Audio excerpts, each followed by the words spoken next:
possessed demonic babies. There's something extra creepy about them. Probably because we as humans are instinctively conditioned to see human babies as innocent and fragile, so we are unable to hurt them. I guess that's how we survived as the species.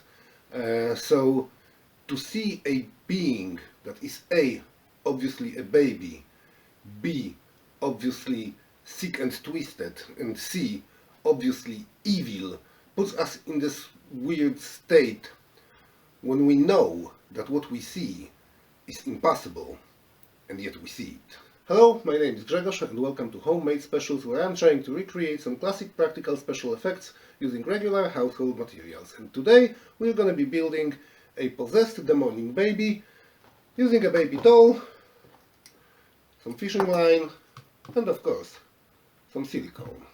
Now these dolls, they're surprisingly expensive, but if there's one cool thing about human babies is that they grow. They grow really fast and they get bored with stuff really fast as well, so helpless parents end up with tons of unwanted, unused toys, and you can buy them pretty cheap, used, and that's what I did. I got this baby for like a 1/4 of its original price, and it's one of those talking dolls, which I didn't really need, but hey, it was cheap, so I took it.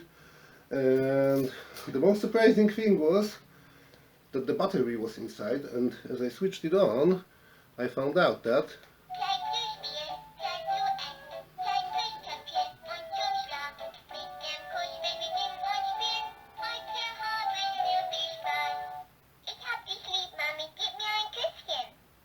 it's German! It speaks German! I have no idea how it got to Poland. I can already imagine some tragic story behind it. I also think it's a girl, because of this. I don't really know what it is, but I've noticed that humans put kind of like a miniature bow ties on baby girls' heads. So I guess this is a little German girl, and I'm gonna call her Hilda. No, we're not gonna need this. She also came with this potty. I might build a spaceship out of that one day. Same goes for the bottle. Now the important thing is to open her up and see what's on the inside. Now if you are planning to recreate that effect, what you need to look for is a doll with a rigid plastic body, because basically all the mechanics will be supported by this plastic torso. And then you also need a rubber hands and legs, because they're gonna move and you want them flexible. And I'm also hoping to use the eyes. I'm not really sure how they are installed, so we will know that once I cut open the head. But I believe that the movable eyes will also come in handy. So now let's try to look inside. Maybe remove the batteries first. Okay, that's actually quite interesting. I don't know if you can see, but there's a lot of stuff inside. And I guess I'm gonna have to remove all of this to make room for my puppet mechanics. There was a few pretty cool parts inside, but now I'm gonna have to cut open the head to cut out those things. I don't even know what they're doing. Yeah, I got it. And I think I'm gonna cut open one of those eye sockets just to see how the eyes work. Okay, but it's looking quite promising, I'd say. Okay, so the coolest thing about working on a symmetrical build is that it's, well, symmetrical, which means most of the body parts comes in pairs, which means that I could work on an arm and the leg and the eye and test all my insane ideas and make all the mistakes. And now I can show you what I build using the other arm and the leg and the eye, avoiding all the mistakes. Brilliant, huh? Let's start by cutting off those parts, the joints. I don't want the limbs to be anchored to the body. I want them to move rather freely. Okay, and now, in order to make them more flexible, I'm gonna have to cut out large chunks of the rubber on the insides of the joints, basically. Well, I think it bends nicely. And then I'm gonna do the same here at the ankle. Now the same thing goes for the arm. I'm gonna cut a large portion of the rubber on the inside of the elbow. And now for the difficult part, because I don't need a wrist to be moving, but I want the fingers to be moving. And for the difficult part, I'm gonna have to do the same for each digit, each knuckle. And since they're really small, you probably won't be able to see what I'm doing. But I also have to be really careful not to cut through the fingers completely. Okay, so as you can see, all the 4 fingers are pre-cut and now they bend rather easily. Welcome to my kitchen. I'm gonna use a sewing pin to burn a few holes in strategic places. One here, this is where the main string will go through, and then 2 here where I'm going to drive a wire to lead the string where I want it to be. 2 holes for a single wire here, and then,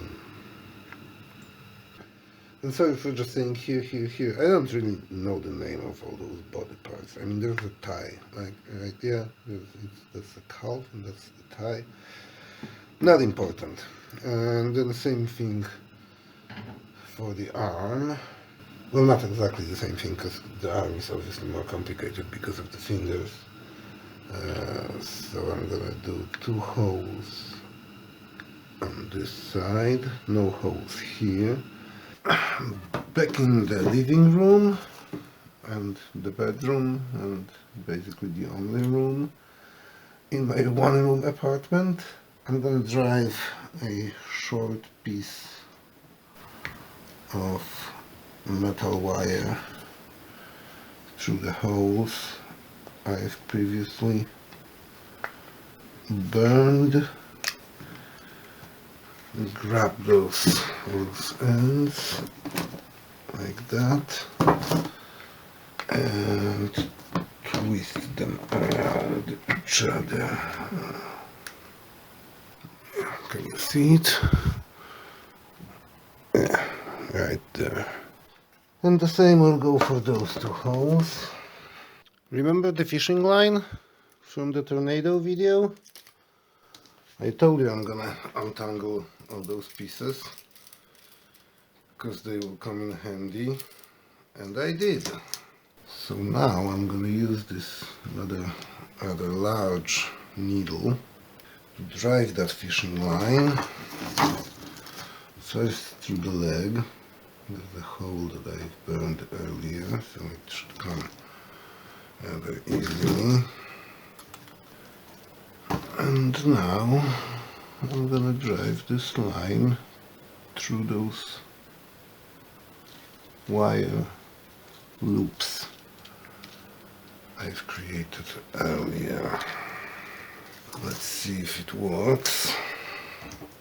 If I pull this fishing line, yeah. And now I have to do pretty much the same for every finger of the hand, and that's gonna be much more difficult. I should have used the longer needle. And that's what I'm gonna do with the next finger. Second digit.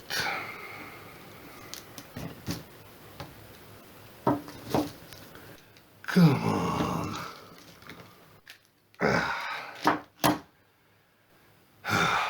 second one down. I need a break. Okay, I got them all through. I'm pretty tired after that.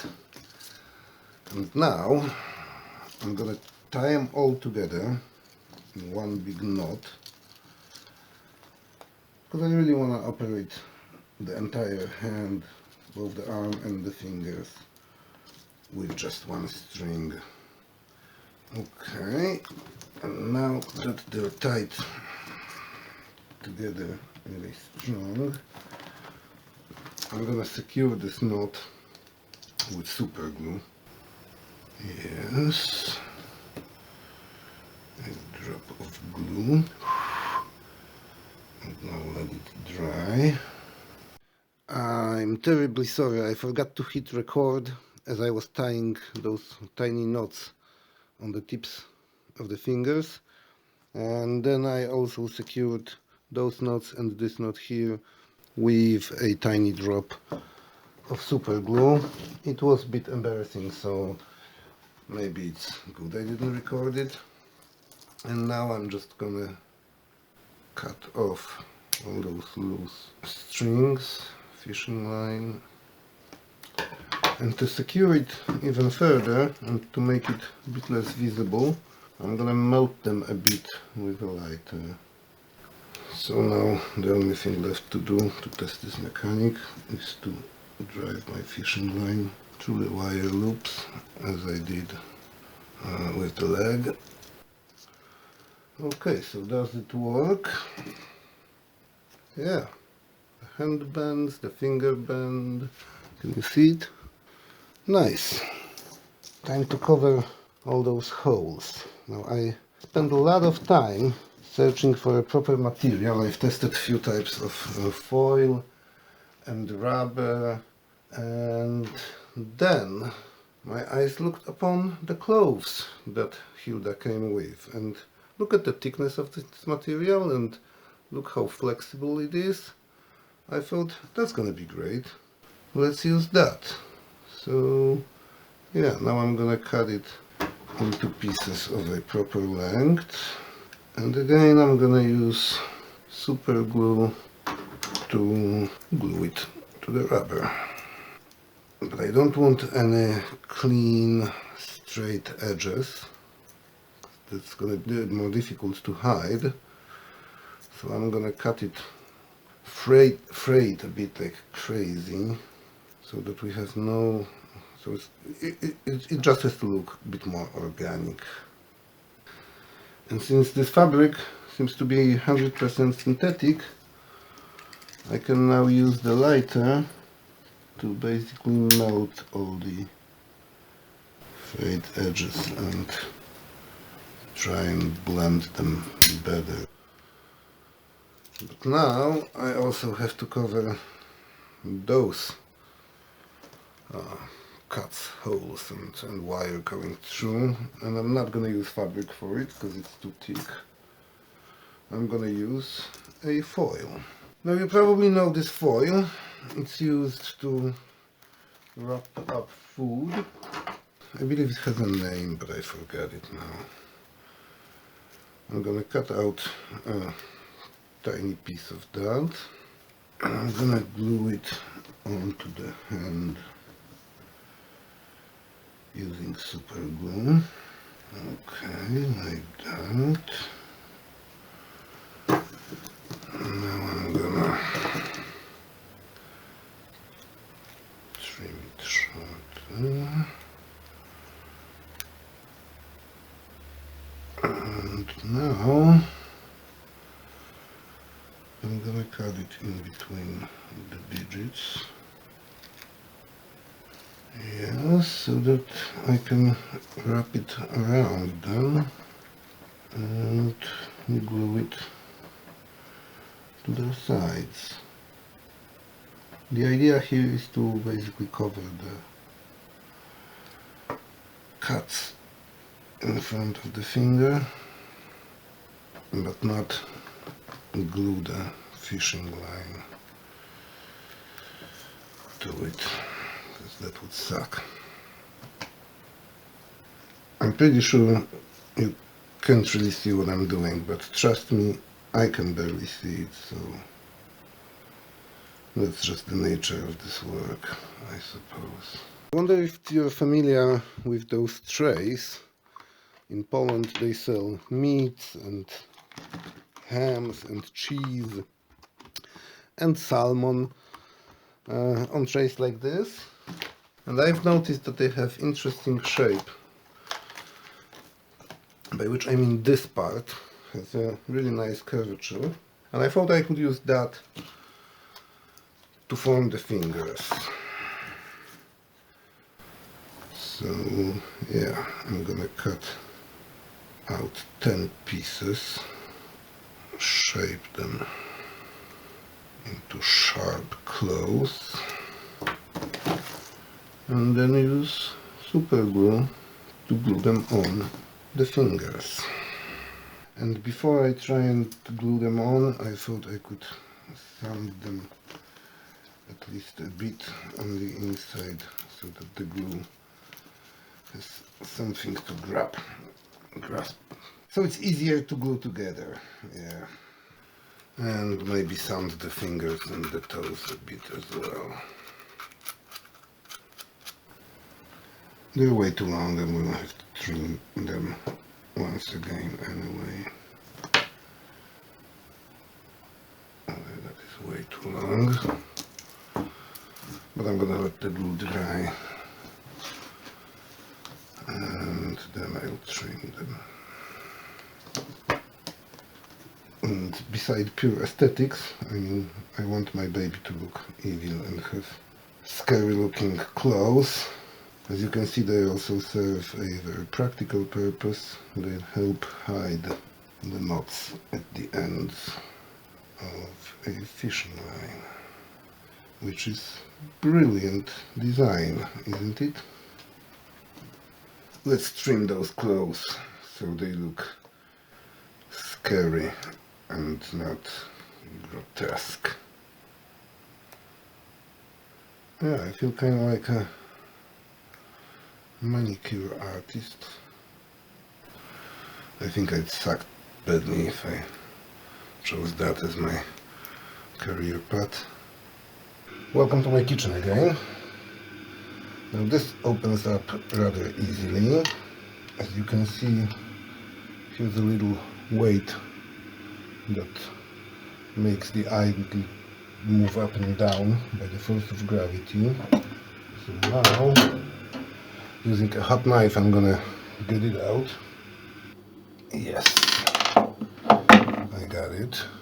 And I'm gonna replace it with a tiny piece of a sewing pin, which I'm gonna put exactly in the middle.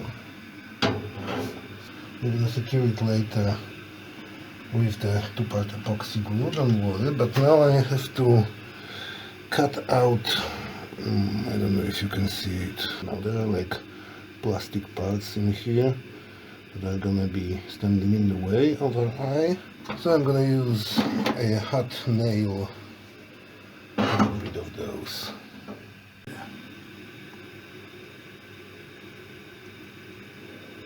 Oh yeah, you see it? And now I'm also gonna need 2 holes. You see these indentations here? They make the eye turn around, right? So 90 degrees from them I'm gonna need the holes through which I'm gonna drive the fishing line that will pull the eyes. And now for the eyelids, I need to burn a few holes in the head. First 2 in the corner of the eyes, and then 1 more big hole right over the eye where the fishing line will go. And then I'm also gonna make 4 smaller holes, not really necessary, but may come in handy, also above the eye.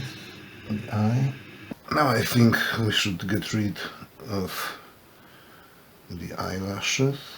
I'm gonna use a lighter to melt tiny hair that I'm not able to cut.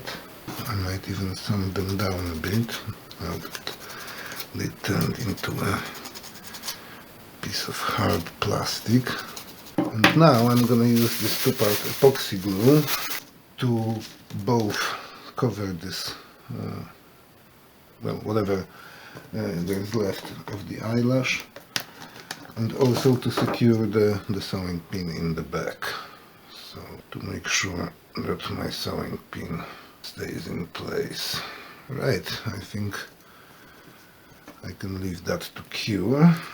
I should sand down this part on the inside, because you can see it's very uneven in there and it blocks the movement of the eye. The epoxy dried out, so I'm gonna sand it down nicely to make the eyeball round and smooth again. And so now I can finally paint it white with a glossy white paint. Carefully around the pupil, of course.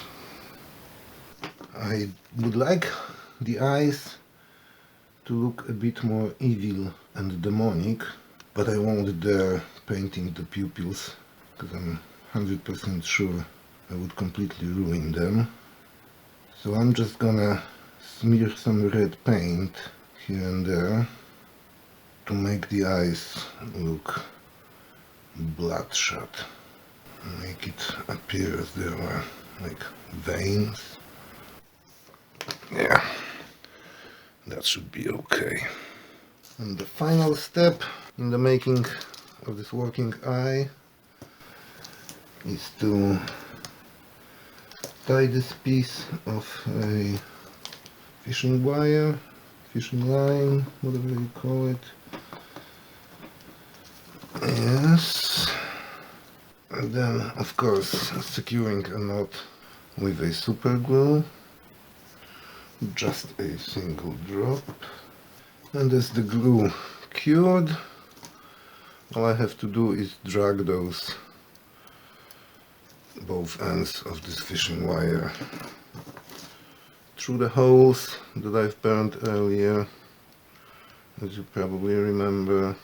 Now, as I lock it, I have a working eye that moves sideways and looks around.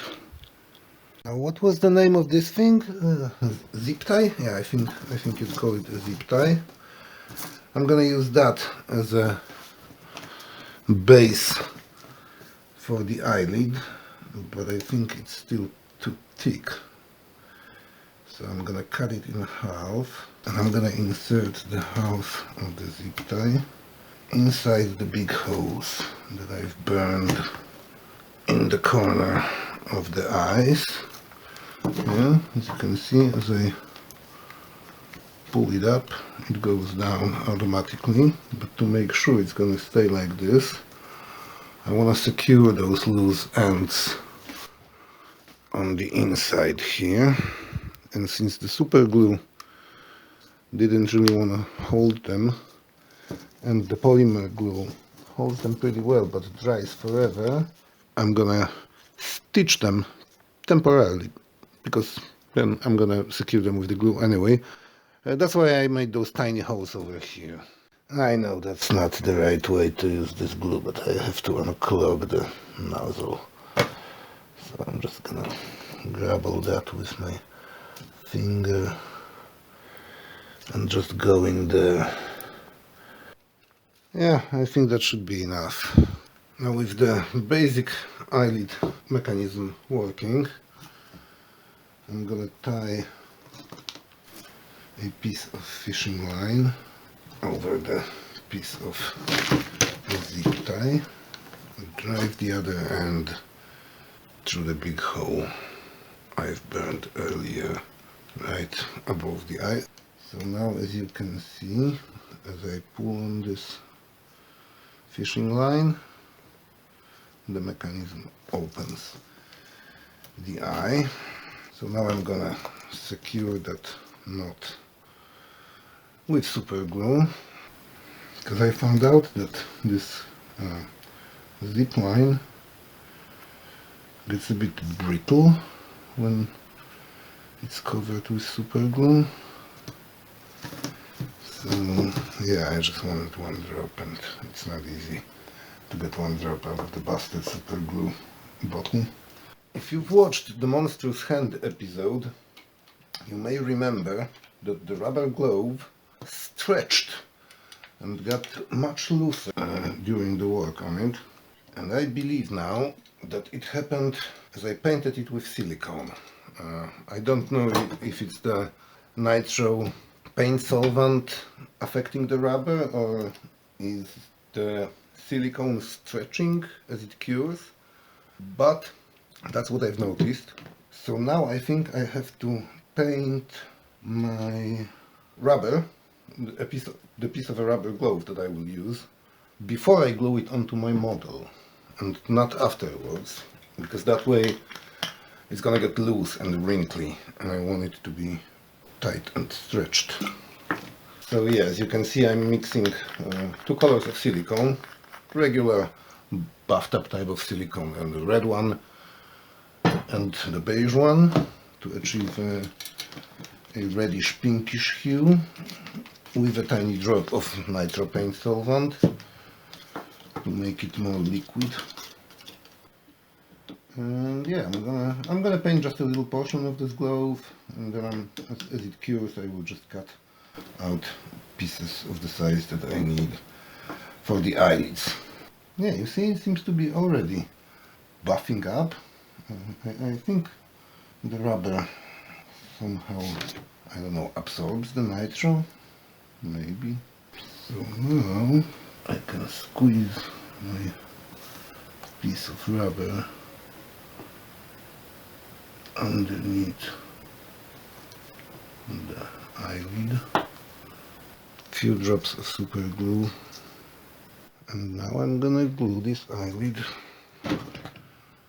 above the eye. Now I think I can carefully trim the excess rubber. Yeah, and it seems I have two working eyelids. And so we got to the point in the video where again I have no idea what I'm doing. But actually it's cool. I like experimenting, I like tinkering. Knowing what to do was actually quite a strange of a feeling. So yeah, I know that I want the mouth to open. I'm sure I'm gonna have to cut it open to make it work. And I'm also sure that I want the mouth a bit wider than it is right now, because it's just too cute.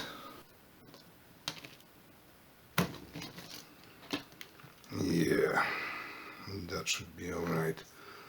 I want the upper lip to move up, basically using the same technique as the eyelids. So I went to the kitchen, burned some holes in the face of my baby. I didn't record it because you already know how to do it, right? And it's not super interesting anyway. The important thing is where the holes are. So now I'm gonna try and drive a needle with a fishing wire through the upper lip.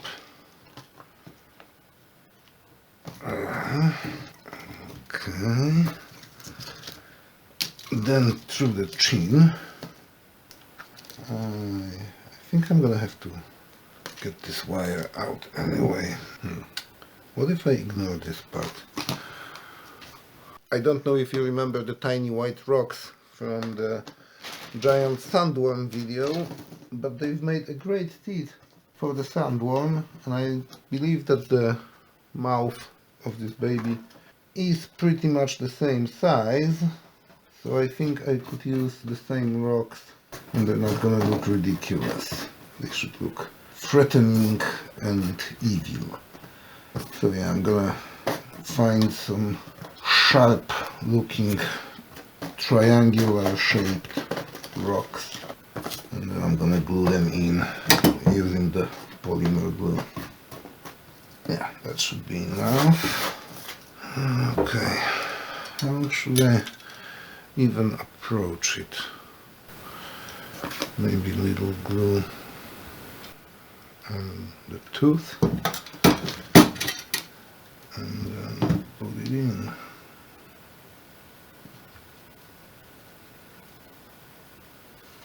Yeah, that should work. Maybe actually I should put a lot of glue on the inside.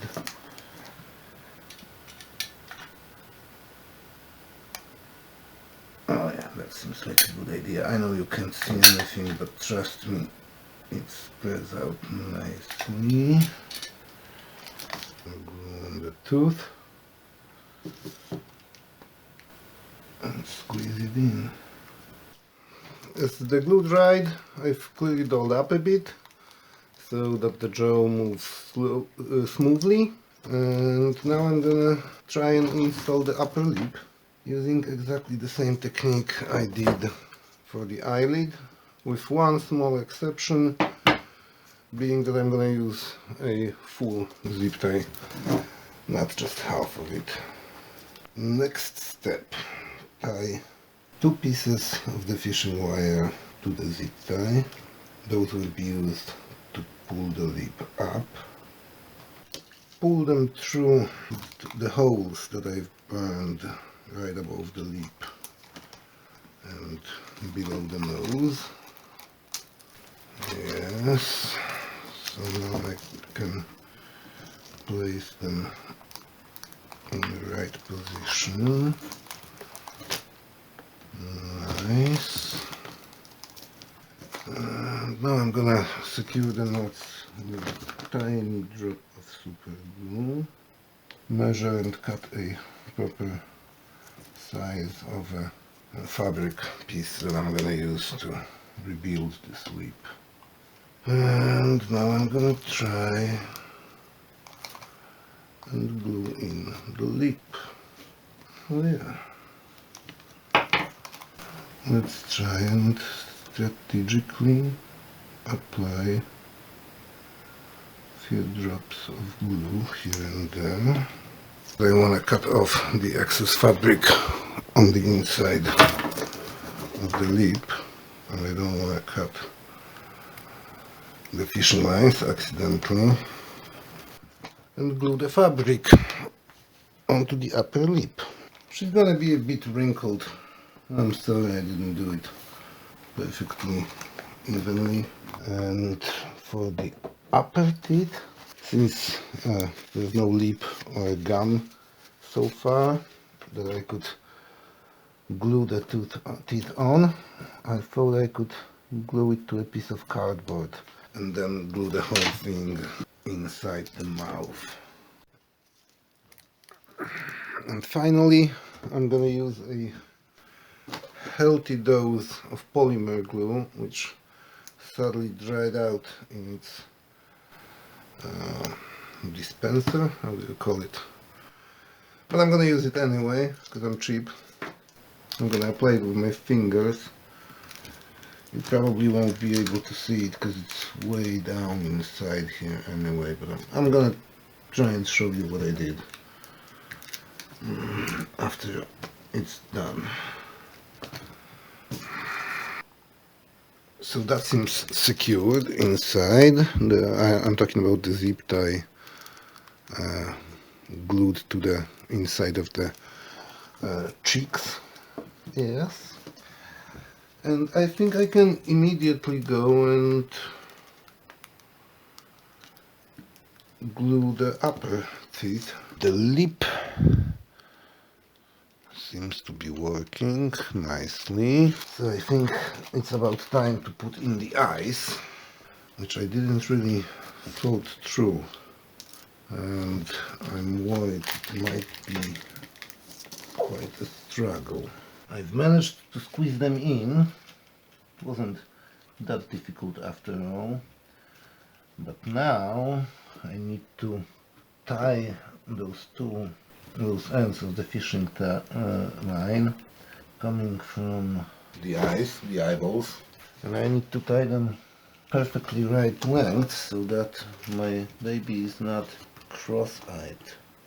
Okay, I believe I figured out a way to properly tie the fishing line between the eyes. As you can see, I put the sewing pin inside the knot.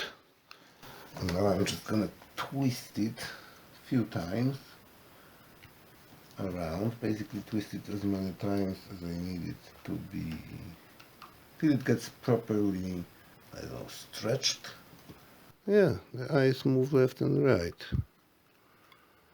A little bit, but they do. Success!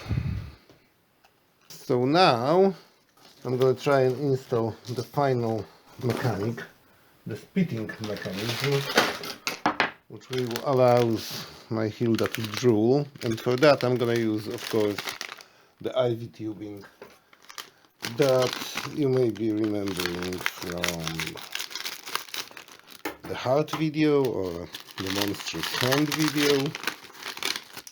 They're really handy. But before I install that, I need to reinforce the head and basically put on the structure on which the IV tubing will be held on. So as you can see, I've already burned a few holes in the sides of Hilda's head. Oh, and first take a look at those two holes. I'm gonna put a rather long piece of wire, metal wire, inside them. That will come in handy later. I'm gonna use that both to drive a fishing line that moves the jaw, as well as basically support for the IV tubing. I don't know if you can see the shape that I formed here. So now I can screw in the screws. Actually, I can push them in. The ones that I've pre-cut before to a proper length. So the next step will be to tie metal rod to both of the screws with a piece of thread, trying not to tie down the fishing lines as well. Right in the middle. And now I'm gonna take my IV tubing and drag it through the metal wire loop I've created earlier. And I think I will glue it down here using super glue. Okay, so now I'm gonna use a two-part epoxy glue to secure the metal rod to the screws, and that I've tied down just to hold them in place. It's late night, you gotta understand, my English is breaking down because it's really late. Everything seems to be working fine, so I guess it's time to finish the face, by which I mean I'm gonna cover all those cuts that allow the jaw to move and the mouth to open. And again, I'm gonna use the same fabric I used before. Does it still open? Yeah, it does. The fabric is very flexible. That's nice. Yeah, now I think I can just take a lighter to it and melt the edges a bit. So I guess it's time to assemble the whole thing. But first, I think I will sand all those writings here on the back. As you can see, I've already covered the holes, the microphone holes on the chest with the two-part epoxy. I did it off camera because it wasn't too interesting, you know how it works. Well, yeah, all the writing is gone. That went quicker and easier than I expected. For once, something went easier. I have to cut a rather large hole in the bottom part of Hitler's body. And it's a hole in the bottom part, not a butthole, okay? A bottom hole. I don't want to read any butthole related jokes in the comments. This is not a butthole, this is a hole in the bottom. As you can see, I'm using hot knife because that's the easiest way to cut plastic, but don't do that at home because it's gonna give you cancer. And now I want to burn 4 smaller holes, but wide enough for this screw. Now I need to drill a similar size hole exactly where Hilda will be sitting. And now I need to somehow mark the spots for the smaller holes. I somehow managed to push all 4 screws through, so it might actually work. She seems to be sitting still, so now I'm gonna use this 2-part epoxy glue to secure the screws coming out from her bottom. I'm not really sure that's the proper way to proceed, but as usual I'll find out. Now the reason I'm doing it in such an uncomfortable and hard to film way is that I want the screws to be stuck in the right position and at the right angle, so that I can remove her, get her in and out of her spot easily. So I guess it's time to finally assemble the whole thing, and for that I'm gonna use metal wires that I'm gonna pull through the holes that I burned earlier off camera. Again, it's my kitchen, hard to set up, and you've already seen how I do it, right? I don't know if you realize, but Hilda is not short for Brunhilda, but rather it's short for Hildegard. So you better don't call my little Hilda Brunhilda, because she hates it. So yeah, now I can use the same fabric I did on the joints to cover the shoulder and the hip joints. So, well, also joints, right? Yeah, it seems to be working. Nice. A few last stripes of fabric to cover the butt. And then a lot of trimming and fixing tiny details that I probably do off camera anyway, because it's gonna take forever and it's gonna be really hard to film anyway, with me trying to squeeze the scissors in, well, basically everywhere I'd be able to squeeze them. As you may notice, poor Hilda doesn't have any neck, and I think she needs a neck for movability. Basically, the jaw needs a little room to go down, and without a neck it's being blocked by the chest. So I'm gonna glue on those 2 pieces of a milk cup, a plastic cup used to close the milk carton. I hope you'll be able to see something from that camera angle.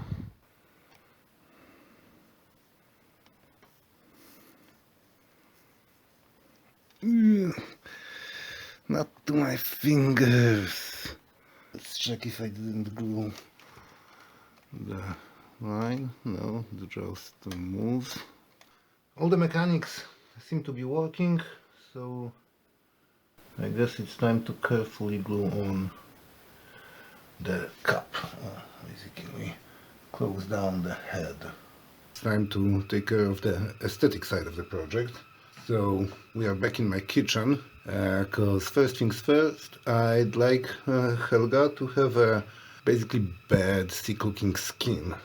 And I'm gonna start working on it by burning a kind of boils or zits or blisters using a hot nail. Back in the room, I'd like to use this thread, a thin rope. I don't know how you call it, but just look at it, you know what it is, right? I'm gonna cut it into shorter pieces and I'm gonna glue it to Helga's body, hoping it will somehow resemble veins. I want Helga to be veiny. You know, she has to look sick and deranged, and I think veins are gonna do the job. And since my glue is kind of drying out, you can see me working with it in a very weird way, but don't worry about it, don't worry about it. Use your glue the way it was intended to, and don't copy me on this one, because yeah, I know that technique is pretty strange, to say the least. Finally, it's time to apply the silicone. I'm gonna start with the pure beige silicone and just apply it on the lower part of the face to smooth out all those edges right here. I wanna use this opportunity to fill those holes around the upper lip a bit, basically form a new, more straight of a lip. I'm gonna dip my finger in a bit of an oil so that the silicone doesn't stick to it. And I'm gonna use the same silicone to fill all the holes in the back. We probably won't really be looking at Helga from the back that much, but in case that happens, I don't want her to look like it all. So now I can mix the same beige silicone, and as you can see, I think I'm gonna use a lot of it, with just a tiny drop of a red silicone and a small amount of a universal paint solvent called nitro, and that should give me a pale pink and rather thick silicone kind of a paint that I can use to cover all the fabric parts of my puppet. Are you a puppet, Helga? Can I call you a puppet? Yes, I'm a puppet. And for the rest of the body I'm gonna use this pinkish skin tone acrylic paint. Okay, the next step will be to mix some of that beige silicone with, let's say, similar amount of the red silicone, and then a little bit of blue paint to make it a bit colder, and of course a little bit of universal paint solvent, also known as nitro, and that all should create a dark red, cold red, pretty violet shade of silicone paint, hopefully. Okay, it turned out pretty brown, but I'm gonna use it anyway to paint my veins, make them more visible. Maybe I'll apply another brighter layer onto that later on. We'll see. With the way I like to light my effects, basically, so you can't really see anything, I believe should be looking alright. And I thought maybe I should also give Hilda at least a little bit of lips. Time for yet another manicure session, this time painting. I decided to use a glossy black paint. Not entirely sure if it was the best choice. But yeah, I feel like we need some contrast here. Oh yeah, look at me. I'm actually pretty good at it. Right? In the end, I decided to add a bit of grey at the tips of the fingernails. I feel like they look, I don't know, too clear, too perfect, too shiny. And as a final touch, I'd like to wash the whole thing with very, very watered down red silicone. That's gonna theoretically blend everything together, like mute all the colors out, lose a little bit of the contrast. Oh yeah, just look at all the texture. That's the wash created.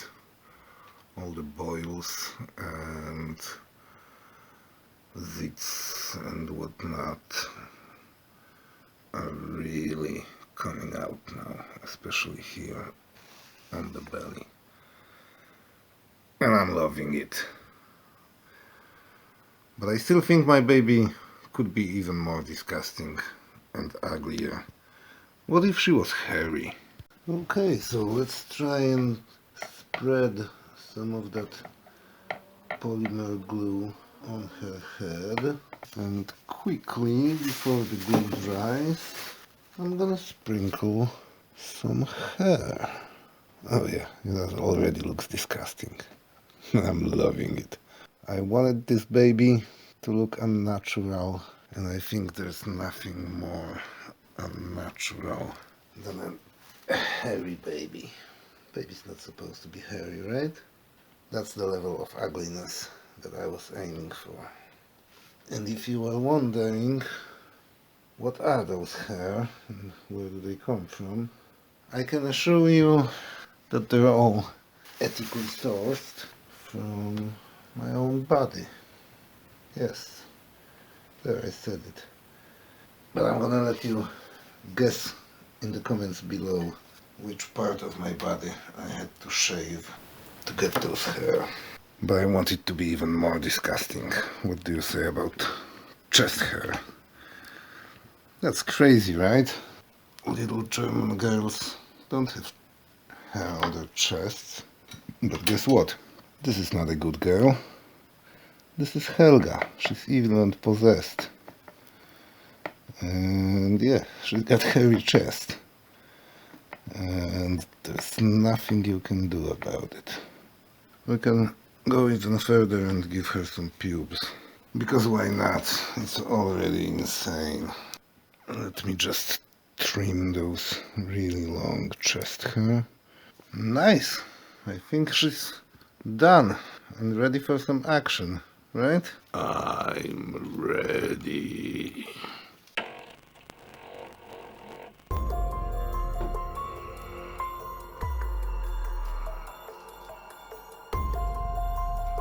I'm hungry. Feed me. Baby, could you please cut it? I'm trying to get some sleep here. Feed me. Okay. What do you want? Raw human flesh. I got some biscuits. You want some? No. I want flesh. Human flesh. Have a biscuit. It's good for you. Now why would you do that?